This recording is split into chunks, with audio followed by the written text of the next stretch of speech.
Welcome to Nerds at Church, a podcast about nerdery and the Bible. I'm Pastor Emily, and I use pronouns like they, them, theirs. And I'm Pastor Kay, and my pronouns are she, her. And I'm Pastor Lenny, and my pronouns are he, him, John.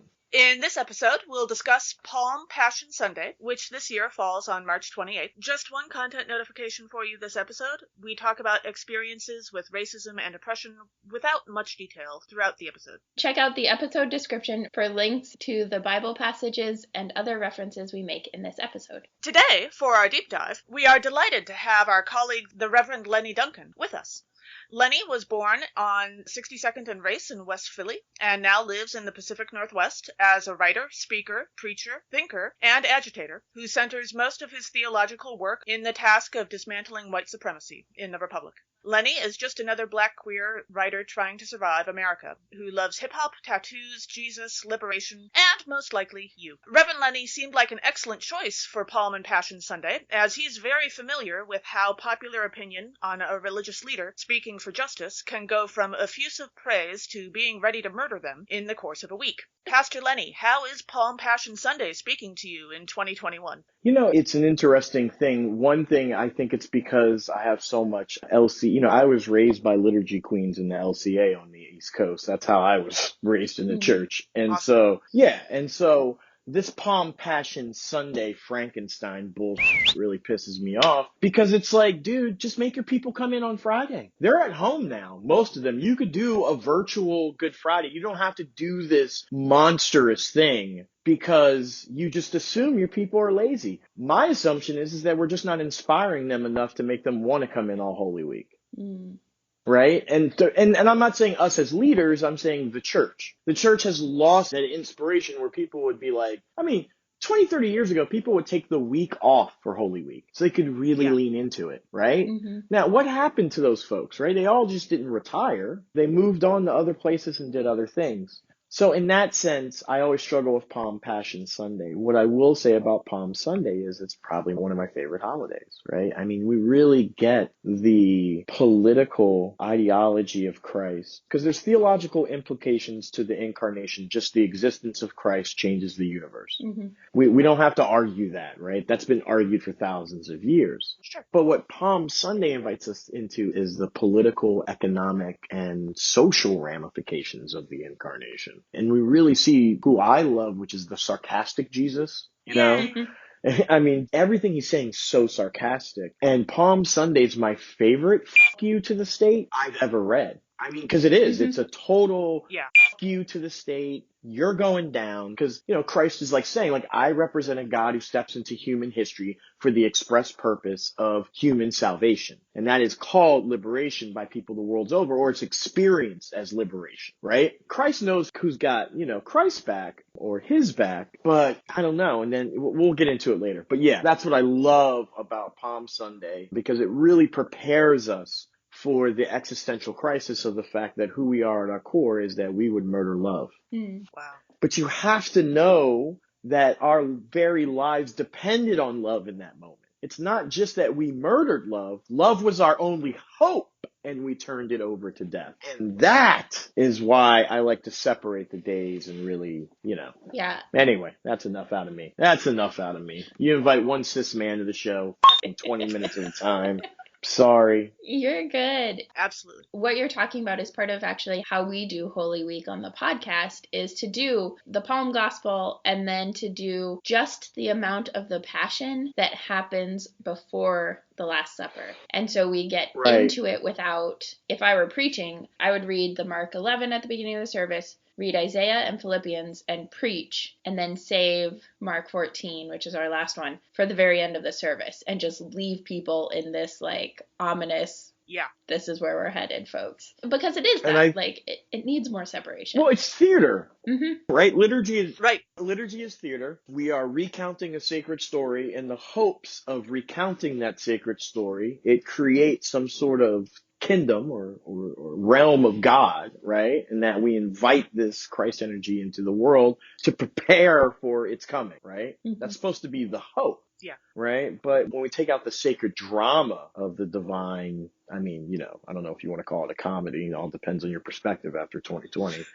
But, when we take that out, when we take the divine drama out of it, we leave people in a really bad place. Mm-hmm. And then we wonder why they're marching on the fucking Capitol. Yeah. Yeah. No, it's a great story and you have to tell it well. Yep. Well, and speaking of, Yeah, absolutely. As you were talking about, Lenny, there's been a push, particularly in more recent years, toward understanding the Palm Sunday procession in particular as a protest against the Roman occupation. And you talked about this as being an FU to the government. And the way that I learned about it was the juxtaposition of Jesus coming in on a colt, while from the other side, Pontius Pilate is coming in with the full Roman military. It's a street theater type of thing in the style of Paulo Freire's Pedagogy of the Oppressed. Absolutely. Right, to make fun of all of that pomp and circumstance. Yeah, I'm curious if those are the connections that you're making also, what is that today? What is the street theater we're called to today? Yeah. It's funny. I've been thinking about that idea, and this is such the perfect podcast to talk about. It's this thing I'm working on called the reincarnation theater.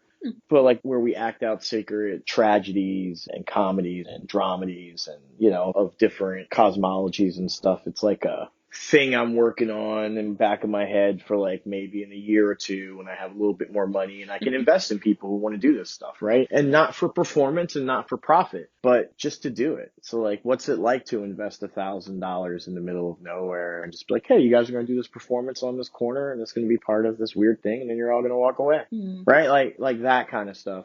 But it is in that spirit. I mean, what Christ is doing. And look, people can feel how they want to feel about this. We started the podcast before we started recording this episode talking about why I'm a heretic, right? But so let's just put that on the table. This might be heretical for some of you, but I happen to believe in an intelligent Jesus Christ. I know it's super hard for some people to grasp that Jesus Christ knew the political, social, and psychological ramifications of everything he did. I know. Only you, Pastor, think like that. Only you are smart enough to think about the ramifications of what you say in your community and how that might affect the local politics. Of course, the savior of the fucking universe didn't think like that. So, we make some baseline assumptions about Christ that I just do away with. Right? And so it's hard to unpack those. But I believe in an intelligent Jesus Christ who knew exactly what he was doing. I also think that he knew the Isaiah prophecy. And I think it was a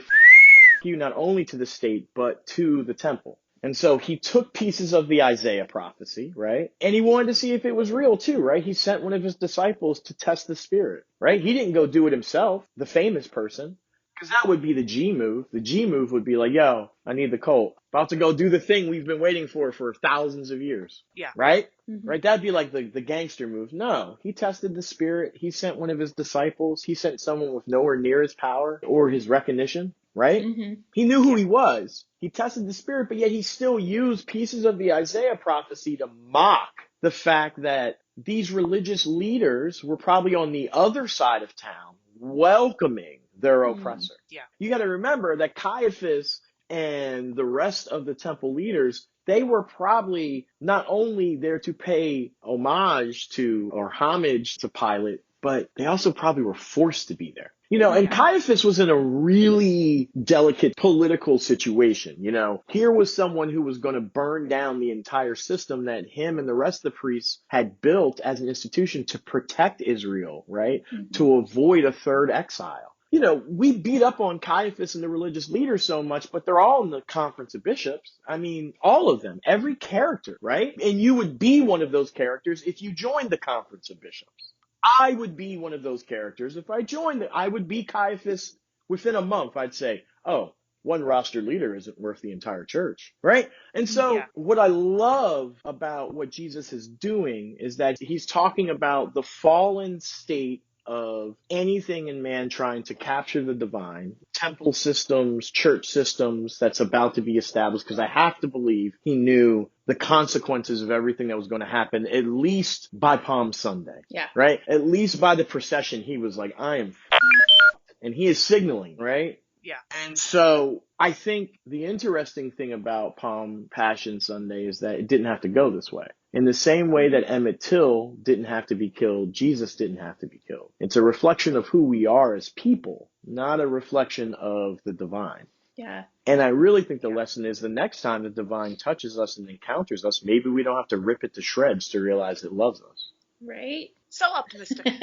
So, yeah, long rambly answer. Perfect. I do think that that aspect of what is so frequently, particularly in Holy Week, and when we don't dive into it deeply enough, the message that comes from Holy Week is blame the Jewish people and Yep. Check. We're Lutheran, so let's just put that on the table. Everything we do is draped in anti-Semitism. You can say it's not, but it is. Yeah. So that's what Holy Week becomes. It becomes blame the Jewish people, and also God required it of Jesus. And it's like, actually, neither of those things are accurate. It is. Caiaphas and Annas and all of them are in this precarious position where, right? Somebody the other week posted on Facebook a thing that was like, you always have a choice, but you don't always have a good choice. Right? They didn't have a good choice. They were stuck in like, how do you do harm reduction for an entire people who have been through exile again and again? Yeah, and the oppressor's sitting there. And it's the day of the biggest festival, and another jack.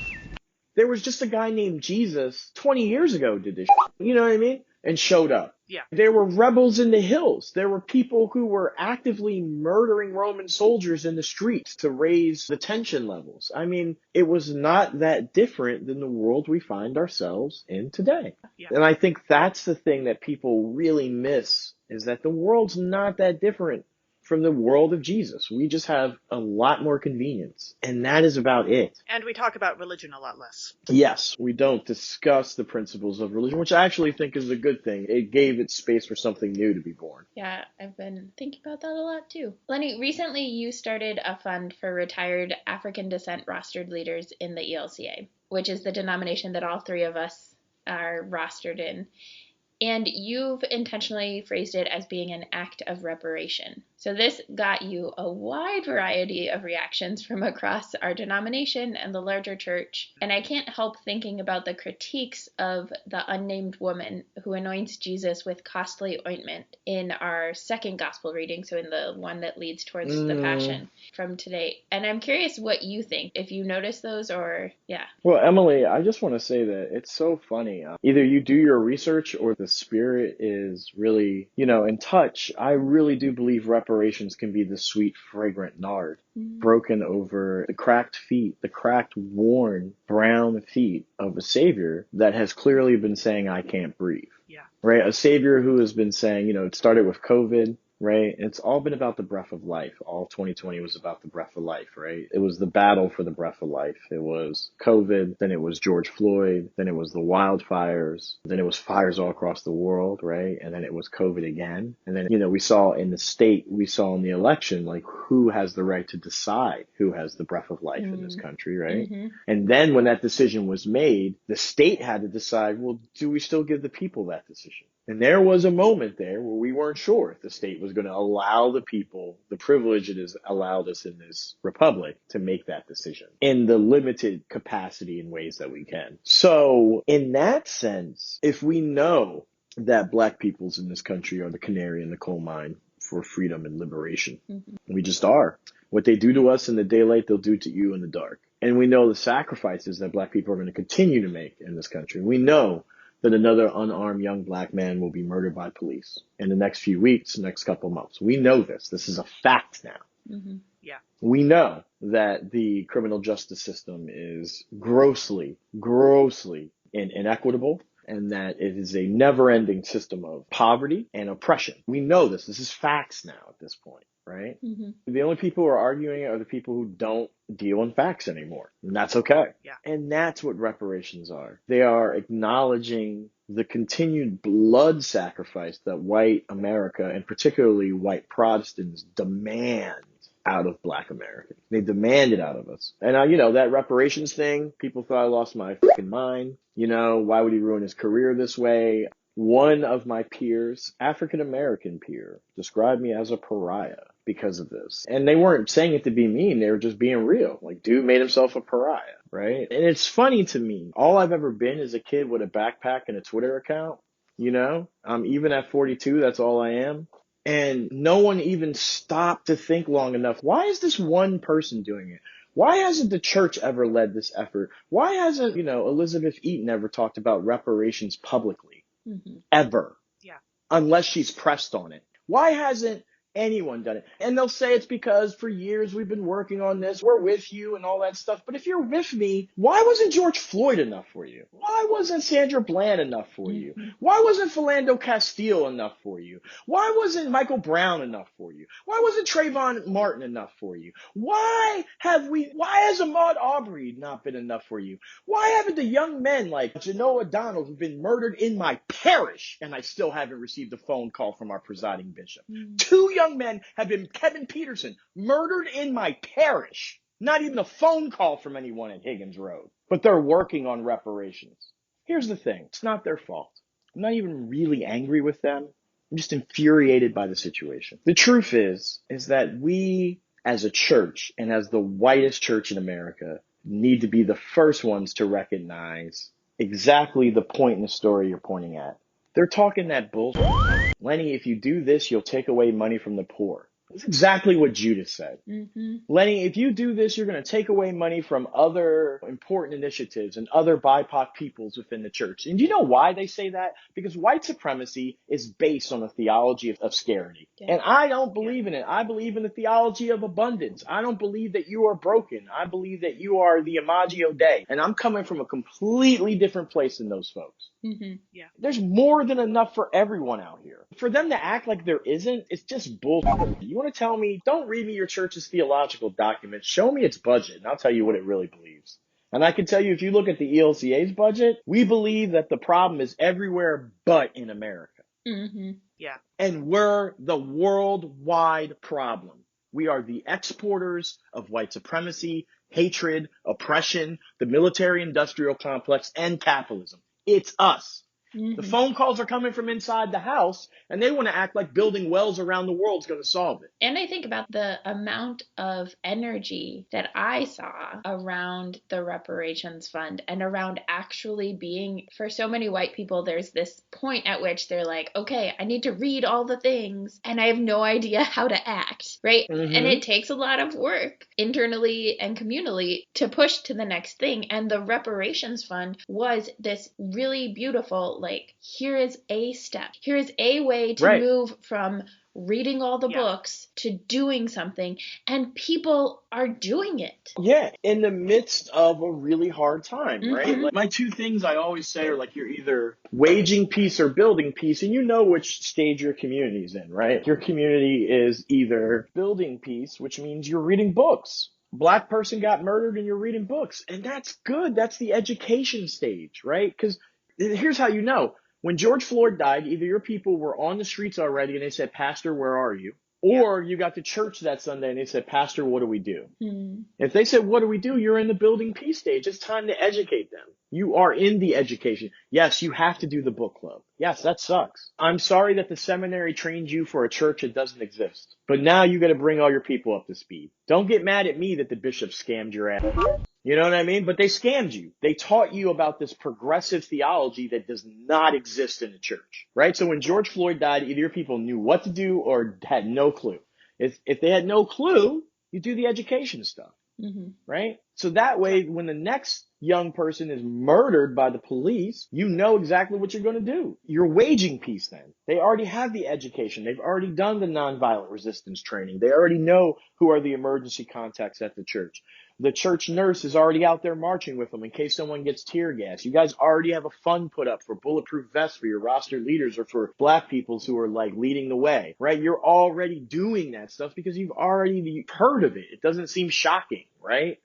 That suddenly your sanctuary is like a theater of war. But if your congregation is stuck arguing with you about possibly not using male pronouns for God, then you're going to have some steps Yeah, to do you first. got a lot of to do. And that's the problem, right? I mean, part of it is that in the institution's mad dash to preserve itself, it snatched a bunch of us up and really kind of lied to us about the values of the church.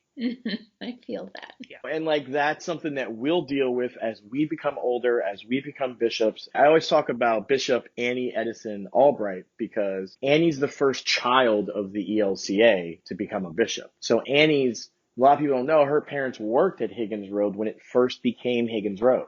I didn't realize that. Cool. So her perspective as someone who was raised in this church, which most people don't remember, this church is like, I got records older than this church. I'm older than it. Yep. Right, I'm older than this church. I am barely older Right, than I have more life experience than the entire evangelical Lutheran church in America. But they want to act like everything they've been doing it since Luther farted it out.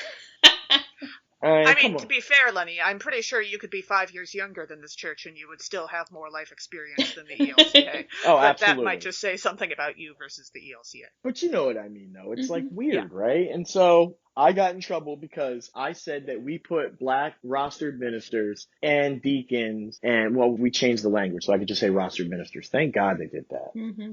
Anyway, rostered ministers, we put them, this is why the Reparation Fund makes sense. When you put black peoples only in black neighborhoods that have been systemically, economically oppressed, that means that the people in that congregation can only tithe what they can tithe. Mm-hmm. Which means they can only pay the pastor what they can pay the pastor, which means the pastor doesn't get any of the increases or the retirement benefits that many of our rostered ministers are going to walk into. And they're like, well, Len, I have to go on Medicare too. That's welfare. I'm like, yeah, but you're not on food stamps, right? Because that's the future we're leaving for black rostered ministers, right? These neighborhoods are being gentrified. The church is falling apart. Our retirement funds are a joke. I mean, GameStop, hello, right? Like, and they're betting with our money on Wall Street. And what are we going to do for these people? And this is all Elizabeth Eaton. She said this on my second movie about Do Black Churches Matter? I asked her, I said, do black churches matter? And she said to me, of course they matter. She's like, the beauty of it is that what we're saying is you are taking care of this part of God's vineyard that we don't understand, right? And you're cultivating it for us. And that in partnership, we do that together, right? She said these words. So if I'm taking care of God's vineyard over here that is systemically oppressed, will never be able to pay me a full pay, will never be able to give me a retirement, and you will never be able to send anyone else to understand, but you're going to leave me high and dry when I'm 70, that sounds like the kingdom of God. And that's all a result of the American white supremacist system and not the ELCA. So what does the ELCA do, in my opinion? Step in. Mm-hmm. Supplement those incomes. Lift up those churches, right? Mm-hmm. Stop investing money in Harvard business plans you're calling new church designs. It's a Harvard business plan. Are you kidding me? You're basing the Church of Jesus Christ on a Harvard business plan. I haven't even tweeted that out yet. I can't wait to. But I'm a monster because these are the things I bring up. How dare I? So I currently serve part-time in a Methodist congregation that is in an economically depressed area of Des Moines, and there's pushes towards gentrification. Oh, wait, there's poverty? There's poverty in Iowa and people are being oppressed? Oh, please tell me more. I mean, yeah, that's what I mean. Like, yeah, please tell me. I really do mean tell me more, but it's just funny the assumptions we make about the Midwest. Please continue. I'm sorry. Right. Yeah. But so our congregation is multicultural. It's bilingual. So we worship in Spanish and English. We have a food program that was started by Black Panthers and birthed from our congregation. Yeah. The only reason kids get food in school is because of the Black Panthers. Yep. Your Jimmy and Grayson get that free fucking breakfast you drop them off for, Linda, because of the Black Panthers. Yeah. Just want to put that out there. They never get credit for that. Yeah. So our congregation is not a congregation that has a lot of money, right? When you have a lot of immigrants and you're in a neighborhood where everybody at the school is on free meals, we're limited. And so what the Methodist Church has done to some degrees is to have an equalizer. So we can say, this is how many people we worship, this is the economic situation, all of this, and then they'll send some extra money. We still are in relationship with wealthier congregations and have mutuality. We just filled out a thing to get their Easter offering and all of that stuff. But the institution of the Methodist Church, for all of its many faults, also is intentional about trying to balance out the income of the pastors so that those who are serving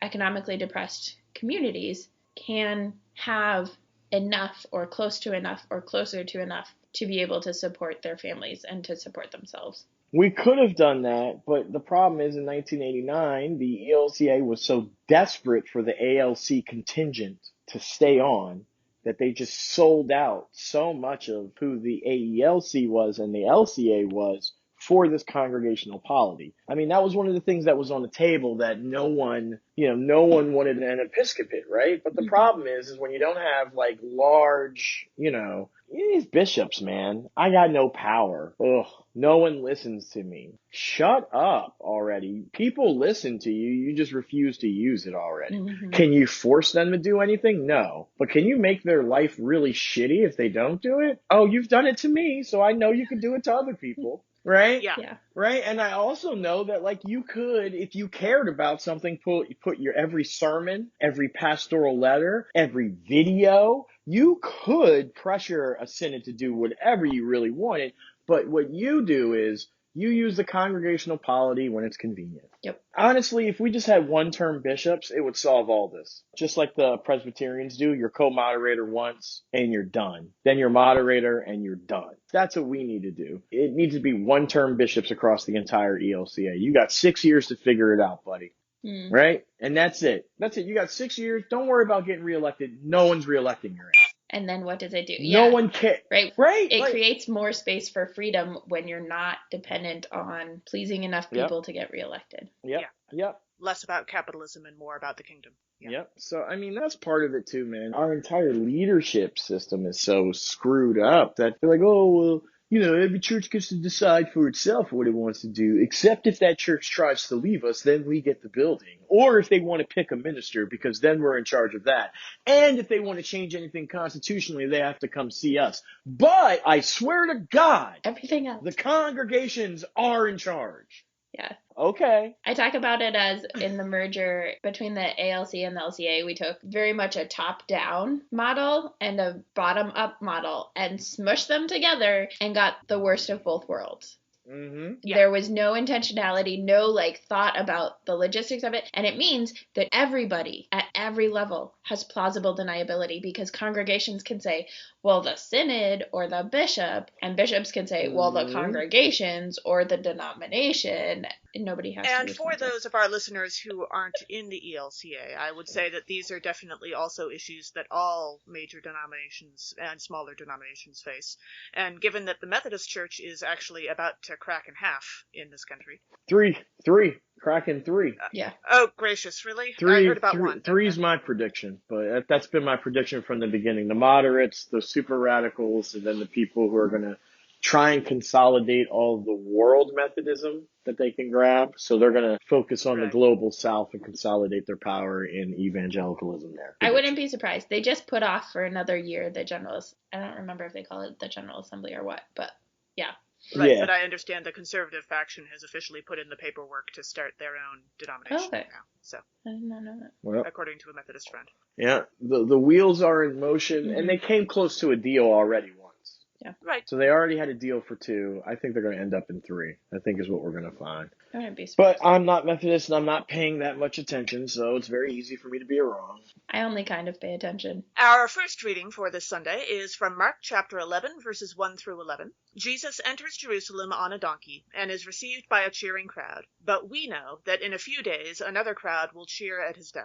So one of the themes that we already talked about some in the deep dive that came up for me in this was the street theater of it, the making fun of it and of Pilate coming into Jerusalem from the other direction. And I'm sure that other areas of fiction and stuff have this, but the one that always comes to mind for me is the Weasley twins during Chamber of Secrets marching in front of Harry down the hallways and proclaiming, "Make way for the heir of Slytherin, really bad guy coming through." And for Harry, it's this encouraging thing because it makes a joke of this thing that he's terrified of and that everybody is accusing him him of and that is not true. But it's just this way of completely sapping all of the power and fear that was in this accusation of heir of Slytherin from everybody. Yeah.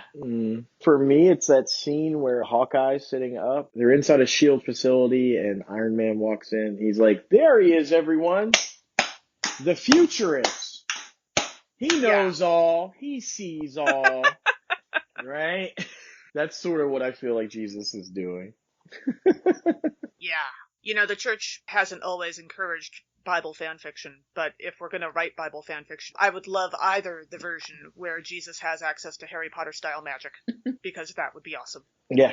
Or the one where Jesus has to deal with all of these sarcastic superheroes. Oh, I mean, Hawkeye That is would be Jesus. fantastic. I really think Hawkeye out of all the Avengers has to be Jesus. I mean, we sent him out there with a bow and arrow set. The whole world ended. He lost his family, and he was like, "Oh, I'll just go murder Yakuza for a couple years. That's cool." I mean, I love Hawkeye's character. I love him in the comics more because he's a drunk loser. Yes. He's a drunk, single, divorced, Depressed. Yeah. He just drinks coffee and talks to his dog. He's starting to go blind, which is really interesting. Which is like an interesting thing is that this guy who could never miss is starting not to be able to see. Mm-hmm. So there's like all these, I really like the character. Matt Fraction was the comic artist who did the recent reboot, and that was really fantastic. Oh, the reboot was fantastic. And, I mean, Hawkeye was a former criminal who worked for the circus? I mean, come on. Yeah. I mean, then becomes a hero? I mean, yeah. Yeah. That's every kid's dream. Run away to the circus, become a criminal, and then take all those skills and become a superhero? Mm-hmm. I mean, I'd want to take some elephants with me, but yeah.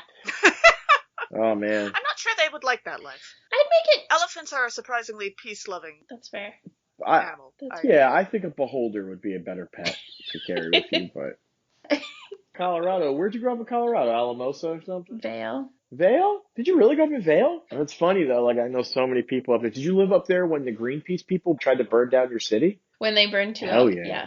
Yep. Yeah. Which is like the only reason that like then the project went through. Yeah. It was controversial until they burned it down, and then everybody's like, "Oh, we gotta rebuild." Well, but the other part of that is that those people in the 90s who were doing shit like that, people who were like sabotaging loggers' equipment, they seem a lot less crazy now, don't they? Like at the time, you were like, "Dude, you're really extreme," but now you're like, "Can you guys do more of that? Right? Like, can you slow these guys down just a little bit? Don't hurt anyone, but can you, Would you be interested in leading a workshop? Mm-hmm. Yeah. That's where churches are now. They're like, would you be interested in leading a workshop in tear gas? That's the kind of invites I get now. I'm like, yeah, sure. We'll workshop the Eldad wrote a book. Yeah. As we dive into the verses in this passage, in verse 3, we read that Jesus' instructions to the disciples is, if anyone says to you, "Why are you doing this?" just say, "The Lord needs it, and we'll send it back here immediately." And it really sounds like any response in Doctor Who where they're going to do something in this new place and nobody knows who the doctor is. And it's like, why do you need this? The doctor needs it. Don't worry. And they're like, oh, yeah. Okay. Yeah. That's why he calls himself the Doctor. Yeah. Yeah. Never petty nor cruel, right? Right. What's the doctor's credo? Why he took the name? Never petty nor cruel. Why she took the name? Never petty nor cruel. I'm not on this Doctor. Yeah, I haven't caught up. Man. But soon. I lost my Doctor Who access for a little while, so I have not caught up yet. Oh, well, I won't blow any of it, but this is from Matt Smith when he did the Day of the Doctor.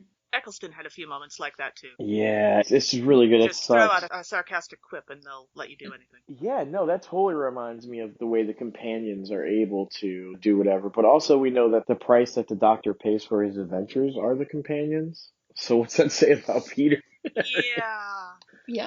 I mean, they did all die the same kind of death Jesus did, so, except one, maybe. Yeah. So that's kind of fair. Yeah.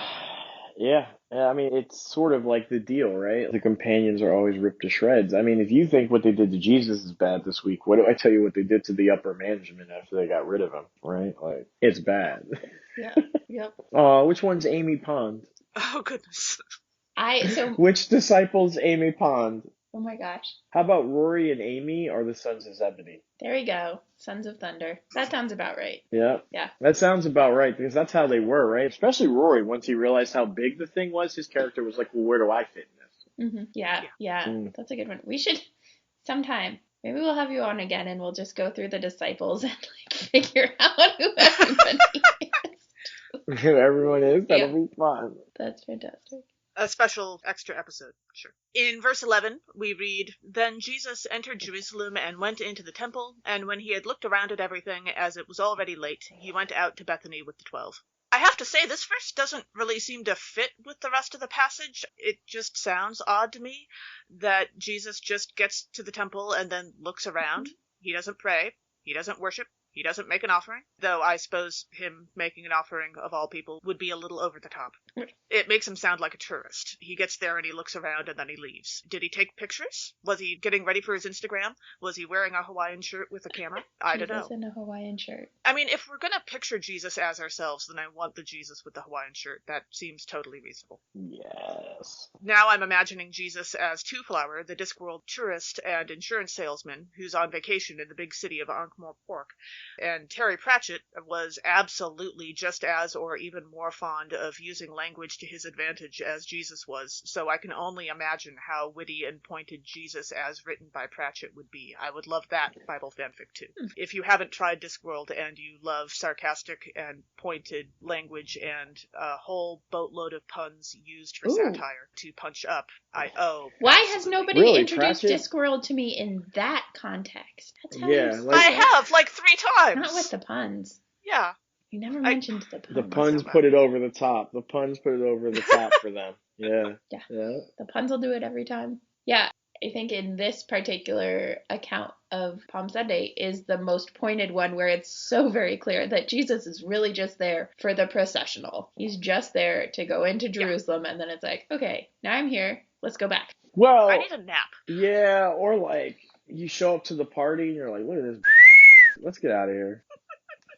It could be like he threw this great party in the streets and he gets into the temple and expects to be greeted. Or what we're really seeing is that instead of the high priests welcoming Jesus, like they're supposed to be welcoming the Messiah, welcoming the living embodiment of God into the temple, what they're really doing is welcoming the state on the other side of the city. Yeah. Yeah. And it could be like that moment of being like, but I like to think of it as like he was partying down the street and he, you finally get into the party and you're like, this party sucks. Let's get out of here. Yeah. You just know that Pilate would have milked every second with the higher-ups at his parade that was humanly possible. Oh, yeah. Would have made it last as long as possible. Yeah. Mm-hmm. Oh, yeah. He had made everyone stand there at attention. Not that Lutherans have ever done Yeah. No. Pomp, circumstance? Yeah. Hmm. As we shift from the Palm procession and the story of Palm Sunday towards the Passion and the rest of Holy Week, our first reading for that part is from Isaiah chapter 50, verses 4 through 9a, one of Isaiah's servant songs describing God's servant who responds to enemies not with violence, but by focusing on the love of God. So one of the most obvious themes in all of the servant songs in Isaiah is suffering. There is this pretty in-depth description of the suffering of the servant. And I was thinking about like all of the dystopias, at some point there's just immense amounts of suffering. That's literally why they're dystopias. And I was like, oh, it happens in all of them from the start. And then I was like, actually, no, because a lot of them start out depicted as some version of a utopia or some version of idealization. And then the cracks are discovered. But Hunger Games is one of the few that from the beginning, it is very obvious that everyone is suffering and that this suffering is widespread with so many different people and not for a good reason. And I think that's part of the way that we think about suffering and the way that this passage in particular can be used harmfully is when we say, oh, see, suffering always has a purpose. If you're suffering, Right. It's part of God's will. It's what God wants for you. And that's not what this says, and that's really bad and harmful theology for people who are in particularly abusive relationships. But suffering doesn't always have a purpose. I think that's a really interesting point, is that so many people think that the suffering of the people of Israel was part of the salvation story, when maybe just the suffering, was the suffering of the Jewish people is just what it is. It's human suffering. Mm-hmm. And it's been a continued plague of human suffering against those people. And the ability to just understand suffering for what it is and allow suffering just to be and be a servant in the midst of that is different than suffering with a purpose, right? I do believe to follow Christ is to suffer, but I don't think that that's because of Christ or God. I think that's because of the world. Mm-hmm. That's a very different thing, right? You can't just declare that you want to love everyone and treat everyone equally in this world. That has consequences. Yeah. Yeah, and the suffering comes from other humans. Yep. Mm-hmm. I mean, consistently, right? But Yeah. I also think it's because we don't give them the tools to do anything else. Yeah. You know, we really don't. By we, I mean society. We don't give people ways to like really look beyond it, right? And also, I think that a lot of the human suffering doesn't come from human people, it comes from human systems. And I think there's a difference. Yeah. You know? Mm-hmm. I think the scary thing about oppressive institutions is once you get up close to them, you realize they're chock full of good people. Yeah. And that's the hard thing to really wrestle with. You know what I mean? Those are sort of like suffering servants to me. Mm. I think Jesus was someone who was trying to serve under a very oppressive system. For sure. And he knew there were going to be consequences for it. Mm. I think that idea, though, and that understanding that oppressive institutions are still filled with good people is important, and it's hard because that's the pushback, right? I have heard that particularly in the ELCA of like, when something's pointed out as an injustice, the response is, oh, I'm sure it wasn't intended that way. Oh, I'm sure they had the best of intentions. And it's like, Oh, sure, but the I impact don't care. is not the intentions. Yeah. Right. And that's the thing, right? Like, and look, we all wrestle with intention versus impact. I wrestle with it in my personal life all the time. But, you know, the flip side of that is that it's not the people, you know, it's the systems. And when we focus on the systems and dismantling the way that the systems interact with us and with the people, it puts us in a better place, right? And it allows us to make better decisions. It doesn't put us in the position of Caiaphas where we only have bad decisions to make because these are the only tools that are before us. Now I'm wondering if Caiaphas had a family who really needed the health insurance policy provided by his job. Yeah. I had that conversation last summer. So last summer when I was arrested during one of the protests, we're like sitting there with the like police officers who run the jail while we're like waiting for hours to be let out because the system was down. And they're talking about how like, but there are good guys too. And there's the whole dynamic of the good guys still make the institution function. But then somebody was like, I have to support my family and provide health insurance. I spent 4 months last year without health insurance. Yeah, you do, but maybe that's why you should be working for Medicare for all instead of being like supporting this institution, right? There's so much that just because of the way our capitalist system is set up, people don't feel like they can take risks or be bold because their health insurance is tied to their job. And there's no guarantees that without their job, they won't be evicted. And we don't support people in retaining housing, and we don't. Yeah, it's a whole series of things, right? I mean, policing exists for the sole purpose of the fact that we don't want to get to know our neighbors, right? I don't want to know why you're homeless. I don't want to know why you're beating your partner. I don't want to know why you're selling drugs out of the house. I don't want to even know your name. So what I'm going to do is I'm going to call an armed concierge service to do that for me. And typically these guys are not well trained. They've only got 6 weeks training, and most of them have PTSD from the war, and I'm going to slap a gun on their side and send them out there to take care of this thing that I don't want to do. Mm-hmm. And that's the covenant we made with America. So we put the police in bad positions, we put the people of color in bad positions, and then we wonder why it explodes every couple months. And it's mostly because we don't want to love neighbor. Yeah. Yeah. Or we are tied to the idea that we want to love our neighbor, but we have to do it on an individual basis instead of a systemic basis. Yeah. Because for some reason, the government being used to love our neighbor would be wrong. Absolutely. I still haven't figured that part out. Yeah. But I've had that conversation way too many times. So this is another one of those passages where Emily and I both jumped at the same verse, but I like to think of that as being that we both have good taste. Right? Yeah, that's it. In verse 8, we hear the servant say, "Who will contend with me? Let us stand up together. Who are my adversaries? Let them confront me." And this is a very try me, see what happens kind of line. Lots of superheroes have had moments like this, but the first one that I think of is Tony Stark in the third Iron Man movie, using the paparazzi to call out the Mandarin. And my favorite part is when he gives his home address, because if the Mandarin is at all competent, you would think that they would have that already.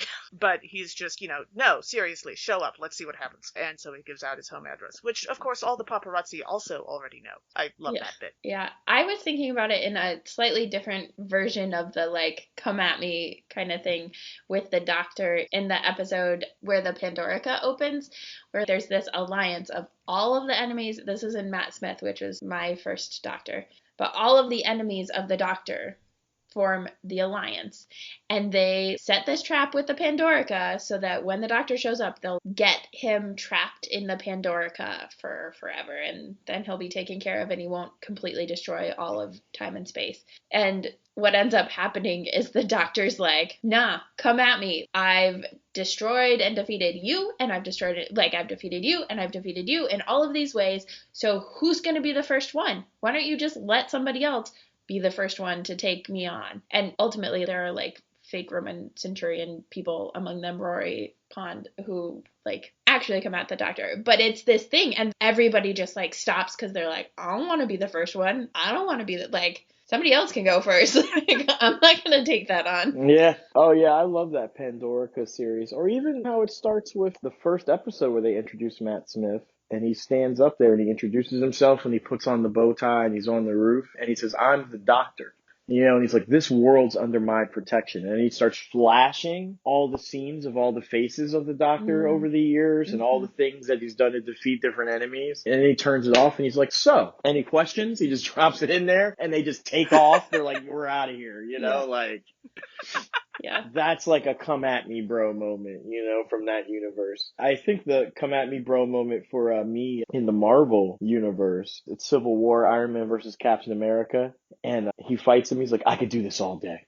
Right? Like, you know, like Iron Man uses all those weapons against him and basically unloads his entire arsenal, and Cap just gets up, wipes off the blood, and he's like, I could do this all day.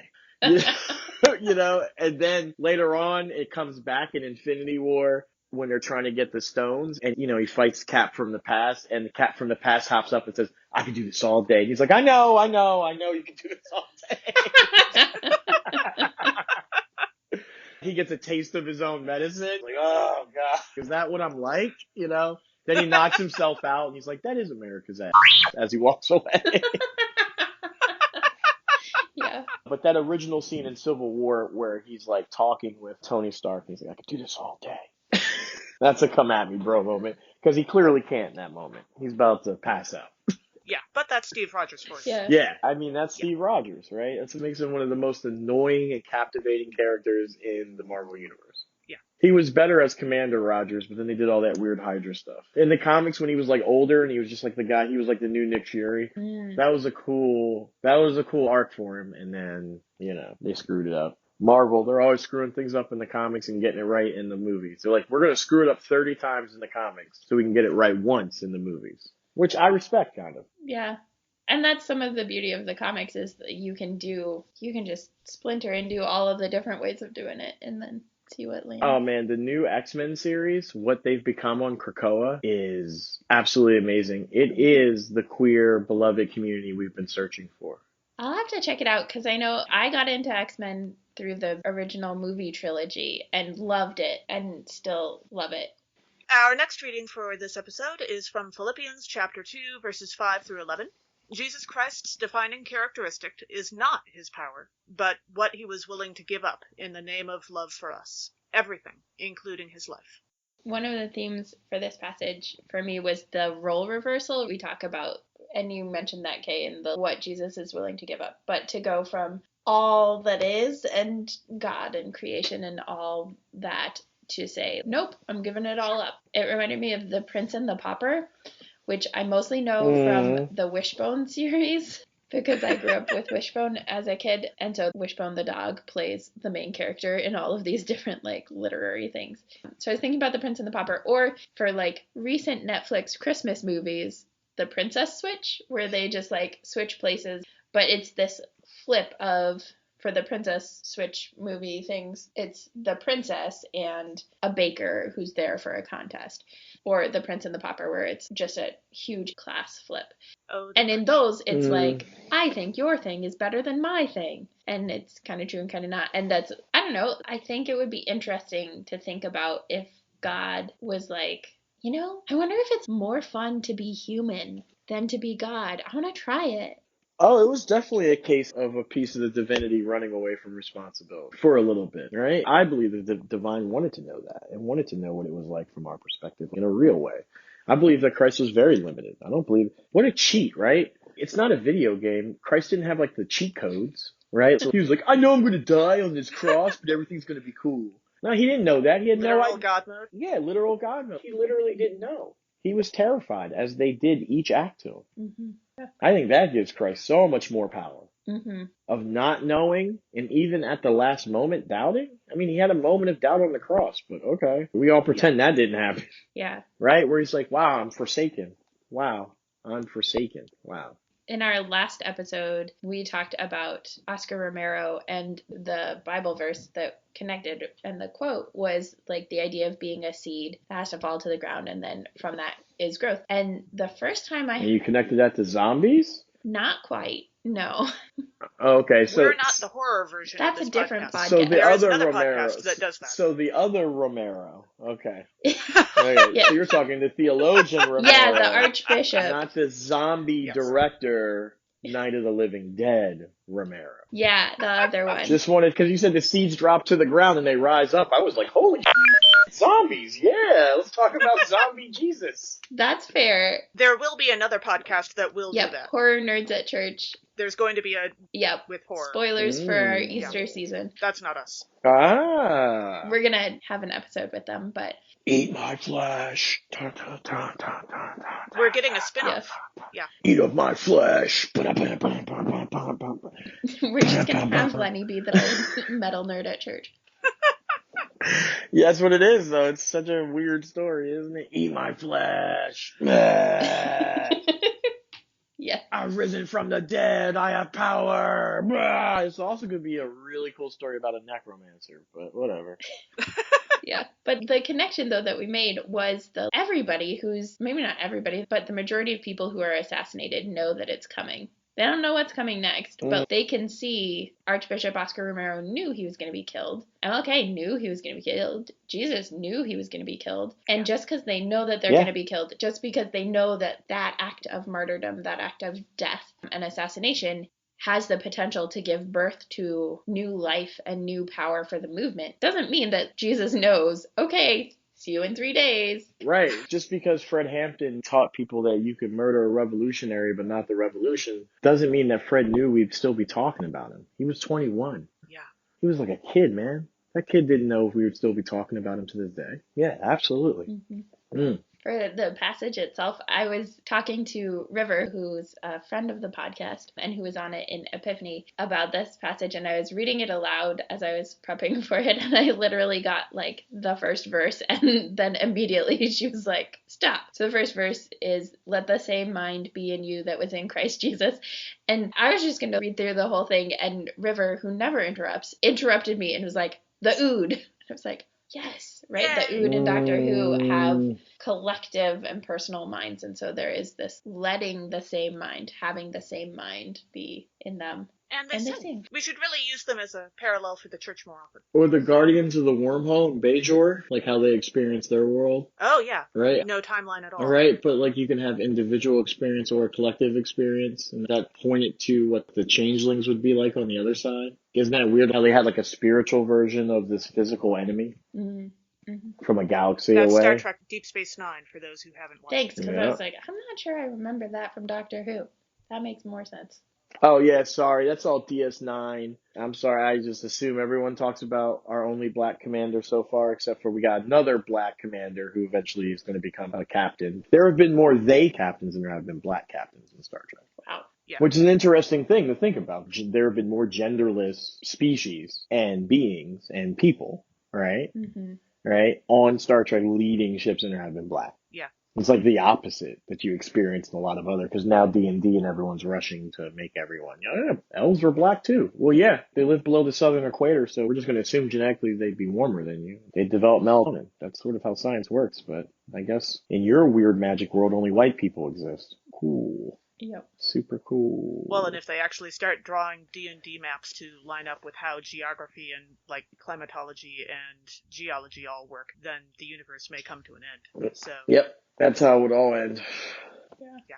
For verses 10 and 11 in this passage, we hear, so at the name of Jesus every knee should bend, in heaven and on earth and under the earth, and every tongue should confess that Jesus Christ is Lord, to the glory of God the Father. So when you're thinking about what this would look like, Think less Loki in the first Avengers movie making the crowd in Germany kneel. That's not what we're going for. And more like the crowd cheering at T'Challa winning his first challenge for the crown and being declared king in Black Panther. Like, that's really more towards, it's joyous. It's not being oppressed. Yeah, I gotta tell you, I went out to Lent, out to the desert for Lent to kick it off for like the first week, and one of the weird things I did is I went and I sparred with my friend with like real life swords for like days, and it was how we get together when we don't see each other for a lot of years, right? We go out there, and neither of us are terribly aggressive people, but it's a skill we both have that we like to keep sharp with each other.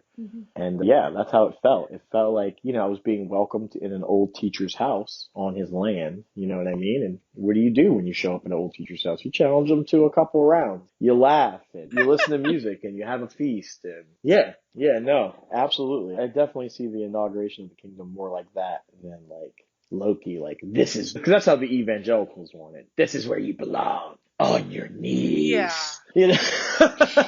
Willingly worshiping that kind of God makes me nervous. Yeah.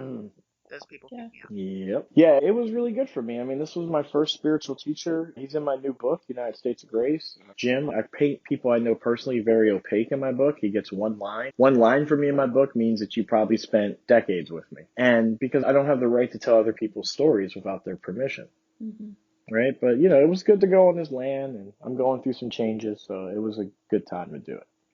So as we begin the Passion narrative that will take us into Holy Week, we read from Mark chapter 14, verses 1 through 21. As the story of Christ's death in the Gospel of Mark begins, an unnamed woman anoints Jesus with costly ointment before preparations are made for what becomes Jesus' Last Supper, where Jesus is clear about his upcoming betrayal. So I was thinking about this and that space of burial and death preparation and what we do to honor people who are going to die and after they've died.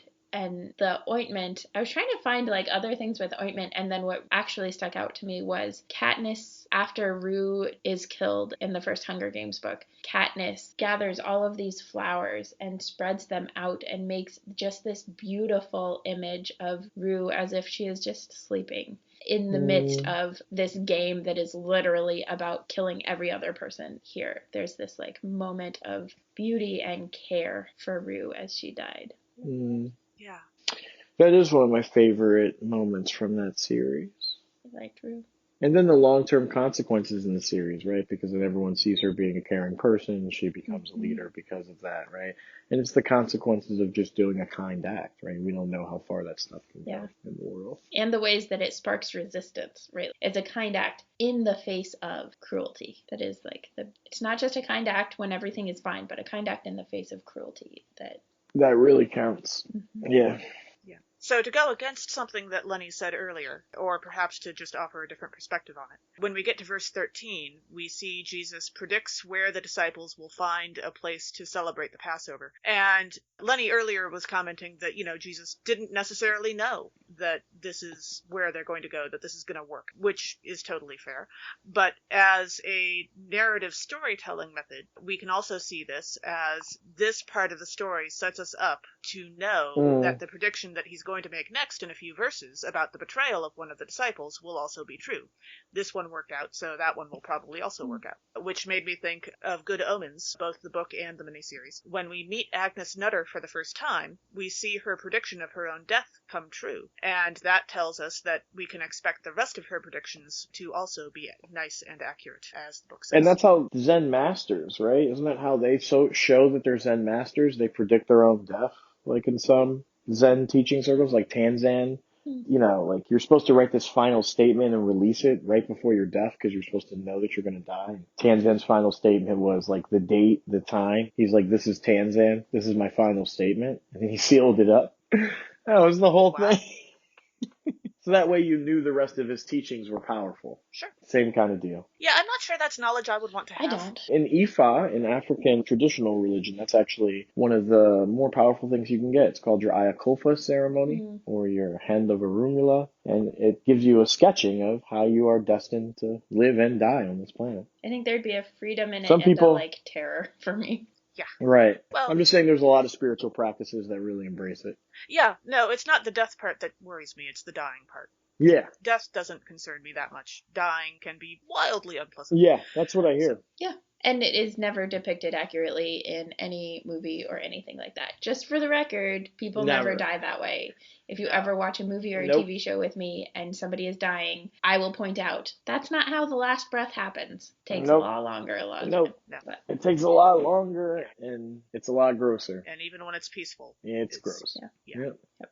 In verse 20, when we get to the point where Jesus says to the disciples, he's talking about who's going to betray him, and he says, "It is one of the 12 who is dipping bread into the bowl with me." Dipping bread into the bowl sounds a lot more pleasant and tasty than fish sticks into custard, as the Matt Smith doctor discovers he loves. Mm. I'm more partial to his bow ties are cool than his fish sticks and custard. I do kind of wonder if that was just a new regeneration thing, like he was still getting used to his taste buds, or did he continue I think he continued to love it.